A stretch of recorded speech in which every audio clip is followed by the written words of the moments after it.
चौथे टेस्ट मुकाबले में डीआरएस को लेकर विवाद करने वाले इंग्लैंड क्रिकेट टीम के दिग्गज खिलाड़ी माइकल वॉन को मिला करारा जवाब।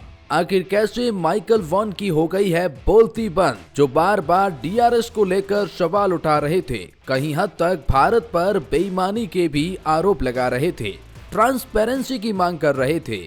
लेकिन क्या हुआ तब जब माइकल वॉन हॉकाई सिस्टम पर ज्ञान दे रहे थे, भारत पर बेईमानी के आरोप लगा रहे थे, लेकिन अब मालिक ने कर दी है बोलती बंद।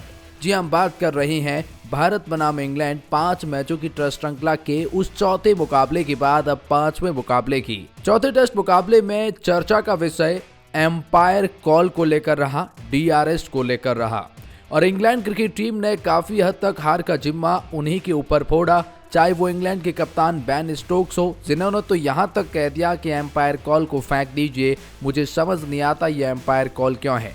और काफी हद तक डीआरएस लेने के बाद उनके वो एक्सप्रेशन दिखा रहे थे कि वो डीआरएस से ज्यादा खुश नहीं थे। लेकिन उसके बाद माइकल वॉन ने भी कुछ ट्वीट कर टीम इंडिया पर सवाल उठाए थे और उनके डीआरएस विवाद पर भी। लेकिन अब ये मामला तूल पकड़ता जा रहा है। अब हॉकाई के मालिक ने इंग्लैंड के इस दिग्गज खिलाड़ी की बोलती बंद कर दी है और आखिर कैसे भारत के रविचंद्रन अश्विन की एक गेंद ने बवाल पैदा कर दिया डीआरएस को लेकर। चलिए बताते हैं आपको आखिर किस एग्जैक्ट मुद्दे पर चर्चा हो रही है और इंग्लैंड दिग्गजों की अब बोलती बंद क्या हो रही है। लेकिन आगे बढ़ने से पहले हम आपकी एक छोटी सी राय जानना चाहते हैं। इस पूरे मामले पर आपकी जो कोई भी ओपिनियन हो कमेंट सेक्शन में जरूर बताइएगा, आप इसके बारे में क्या कहना चाहते हैं। सबसे पहले बता दें कि यह मुद्दा खड़ा हुआ था भारत बनाम इंग्लैंड चौथे टेस्ट मुकाबले के दरमियान। बहुत बार विकेट को लेकर, डीआरएस को लेकर बवाल हुआ था, लेकिन सबसे बड़ा बवाल रविचंद्रन अश्विन की वो गेंद जिसने जो रूट को चलता कर दिया था। रांची टेस्ट में इंग्लैंड की दूसरी पारी के दौरान जो रूट के आउट होने पर विवाद खड़ा हो गया था। उन्हें तीसरे दिन रविचंद्रन अश्विन की बॉल पर एलबीडब्ल्यू दिया गया था और इस पर विवाद खड़ा हो गया। पूर्व इंग्लिश कप्तान ने कमेंट्री के दौरान सवाल भी उठाए, एक ट्वीट कर साफ तौर पर कहा, इसके बारे में आप खुद सोच सकते हैं कि ये फैसला ऐसा क्यों किया गया।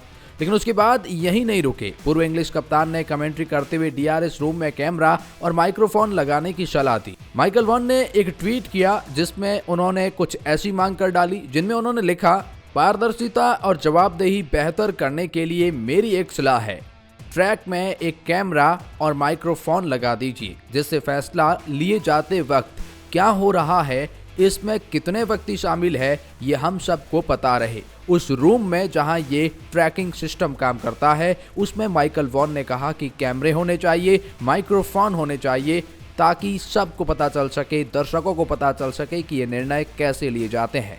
ट्रैक में बैठे लोग जो टेक्नोलॉजी को चला रहे हैं वो भी फील्ड में खड़े एम्पायर जितने ही महत्वपूर्ण है, ऐसा माइकल वॉन ने कहा। नहीं पता कि भारत के उस रूम में, उस ट्रैकिंग में कौन शामिल है और कौन नहीं, क्या हो रहा है, साफ तौर पर सवाल उठाए थे माइकल वॉन ने।